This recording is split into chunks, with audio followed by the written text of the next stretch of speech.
तो आज हम सीखेंगे एआरपी के बारे में। एआरपी क्या है, कैसे काम करता है, क्यों चाहिए, क्यों जरूरी है, क्या इसके बेनिफिट्स है और क्या इसके ड्रॉबैक्स है। ARP ARP stand for address resolution protocol. So basically first we know, हमें पता है कि ओएसआई मॉडल की ये 7 लेयर्स होती है। Application layer, presentation layer, session layer, transport layer, network layer, data link layer and physical layer. जब कोई डाटा बन के नीचे की ओर आता है, in from top to down, then ये वो नेटवर्क लेयर है जहाँ पे उस डाटा के साथ एड्रेस आईपी एड्रेस ऐड हो जाता है। And at data link layer, वो लेयर है जो मैक एड्रेस पे काम करती है। सो एआरपी का यहाँ पे काम है आईपी एड्रेस को मैक एड्रेस के साथ लिंक करना। नथिंग, इतना ही काम है। सो इन दैट सेंस एआरपी जो है बेसिकली 3 टाइप के हैं। 3 टाइप्स की एआरपी होती है। One is gratuitous, one is proxy ARP and one is reverse ARP. So one by one इन सभी के बारे में जानते हैं। सो जानने से पहले मैं एक एग्जांपल के बारे में आपको एक एग्जांपल से समझाता हूँ। लेट्स सपोज ये एक हाउस है, चुकसिला हाउस। इस हाउस में 4 बच्चे हैं, 1 2 3 एंड 4।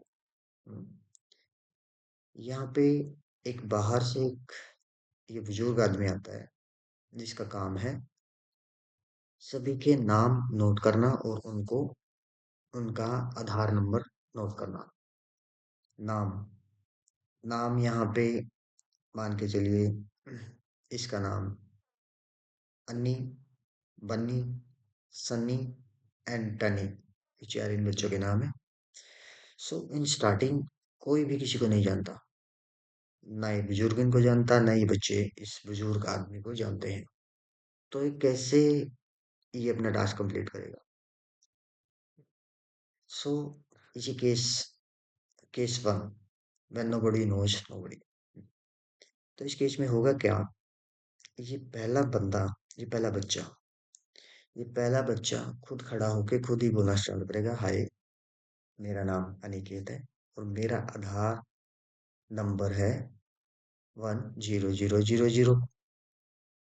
सेम ये दूसरा बच्चा अपना नाम और अपना आधार नंबर बताएगा, फिर ये तीसरा, फिर ये चौथा। तो इस तरीके से सभी बच्चे एक दूसरे का नाम और आधार नंबर जान जाएंगे। और सेम ये जो बंदा बाहर से आया है, ये भी इन सभी बच्चों के नाम और आधार नंबर अपनी डायरी में नोट कर लेगा और ये बच्चे भी एक दूसरे का नाम और आधार नंबर अपनी डायरी में नोट कर लेंगे। तो ये हो गया फर्स्ट केस।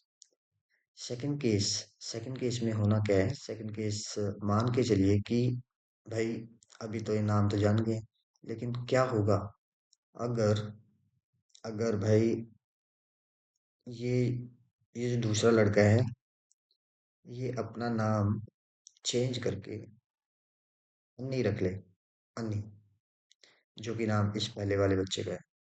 तो उस केस में होगा क्या, फिर से कंफ्यूजन क्रिएट होगा, फिर से दोबारा से सेम प्रोसेस फॉलो होगी कि सभी खड़े होके अपना नाम और अपना आ, आधार नंबर बताएंगे और फिर से सभी लोग आ, अपनी डायरी में एक दूसरे का नाम और एड्रेस नोट कर लेंगे। तो थर्ड केस क्या होगा, थर्ड केस क्या हो सकता है, मान के चलो कि बाहर से कोई बच्चा, मान के चलिए ये जो बच्चा है ये वाला, बाहर से कोई बच्चा, नया बच्चा कोई आ जाए इस घर में। तो इस केस में क्या होगा, इस नए बच्चे को कोई नहीं जानता। तो फिर से प्रोसेस क्या होगी, नया बच्चा अपने आप को इंट्रोड्यूस कराएगा घर में कि हाय मेरा नाम अंशु है, मेरा मेरा जो है आधार नंबर ये है। तो सेम ये सभी अपने आप को बाकी बंदे भी अपने आप को इंट्रोड्यूस कराएंगे, और ये जो नया बच्चा अंशु अपने इस घर में आया है, ये इन सभी का नाम और आधार नंबर अपने अपनी डायरी में नोट कर लेगा। और सेम ये बुजुर्ग आदमी भी।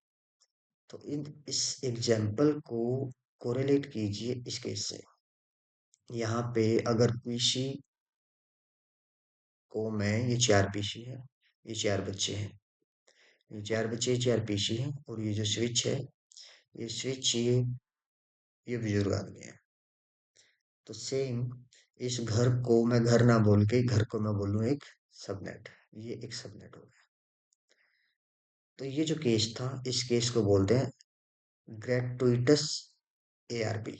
इस टाइप के एड्रेस रिजोल्यूशन प्रोटोकॉल्स को बोलते हैं ग्रेटुइटस एआरपी। इसमें और कुछ नहीं है, सिंपल यही था। सेकंड सिनेरियो लो, सेकंड सिनेरियो हम लेते हैं, वाला हो गया। Then in second scenario, so gratuitous ARP, ये सारी कहानी कंप्लीट हो चुकी है। नॉर्मली ये जो यूज होता है, अभी भी यूज किया जाता है, अभी भी ये यूज किया जाता है लोड बैलेंसर के द्वारा, वीएम में, राउटर्स में, या टर्मिनल डिवाइस जो अपने पीछे थे, ये इसको यूटिलाइज करते हैं। देन आपका आता है प्रॉक्सी एआरपी। प्रॉक्सी एआरपी है क्या? बेसिकली ये तीन केस में, ये पुरानी टेक्नोलॉजी है, पुराना एड्रेस रिजोल्यूशन प्रोटोकॉल है, जो अब आजकल नॉर्मली यूज में, तो पुराने नेटवर्क में ये यूज किया जाता था, ओल्ड टेक्नोलॉजी में। देन और अगर कोई वीपीएन के थ्रू भी इसको कनेक्ट करना चाहता है किसी नेटवर्क से अपने आप को, तो इसको यूज करके कर सकता था। और थर्ड, वायरलेस नेटवर्क में भी इसका यूटिलाइजेशन होता है। तो इस वाले केस को हम समझते हैं प्रॉक्सी एआरपी को, मान के चलिए यहाँ पे। हम्म, अब इमेजिन कीजिए कि ये जो बच्चा है, ये वाला, फर्स्ट वाला, ये यहाँ पे चला गया, इस घर में रहने के लिए चला गया। अभी है तो ये इस घर का part, but now he want to communicate to his family member.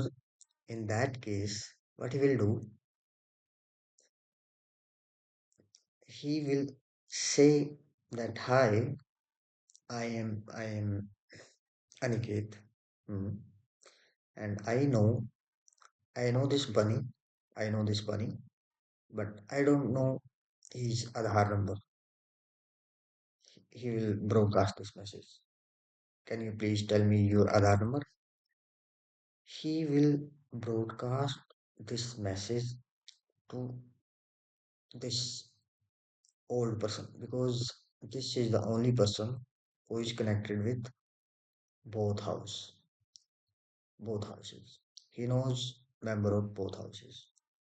So on behalf of this person, this this old man will broadcast this message to this house, that okay, who is that person, and please can you provide his Aadhaar number. Out of these four person, only this person will respond that okay, I am Bunny, and this is my Aadhaar number. By this way, everybody will update his diary. Here, diary is nothing but a IP table. IP table will link these name with Aadhaar number. Here, name is nothing but IP address, and here Aadhaar is nothing but MAC address. MAC address. MAC address is unique like Aadhaar number. Aadhaar number is also unique for one person. Here, name can be similar in many manners. Same IP address can be similar in different network, but in the same network that can't be similar. So this was the second scenario. In the last scenario, which is called a reverse ARP. Reverse ARP is nothing, just opposite of opposite of ARP. You can see in the first scenario जहाँ पे हम क्या करते थे, IP address को link करते थे Mac address के साथ। यहाँ पे जब हमें आईपी एड्रेस पता होता था तो हम मैक एड्रेस जानते थे। यहाँ पे हमें मैक एड्रेस पता है बट हमें आईपी एड्रेस नहीं पता। In that case RARP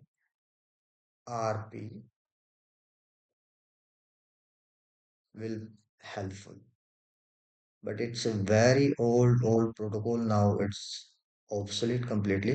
Hmm. It is replaced by BootP and DHCP. Why it is obsolete?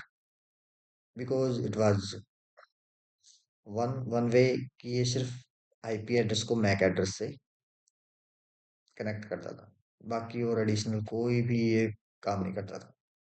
और ये जो था बहुत ज़्यादा हैवी ब्रॉडकास्ट करता था, remaining as compare to other protocols जिनका लिमिटेड ब्रॉडकास्ट था और उनकी एफिशिएंसी इससे कहीं ज़्यादा अच्छी थी। हम्म, तो it's all about these three protocols. I hope you guys understand very well.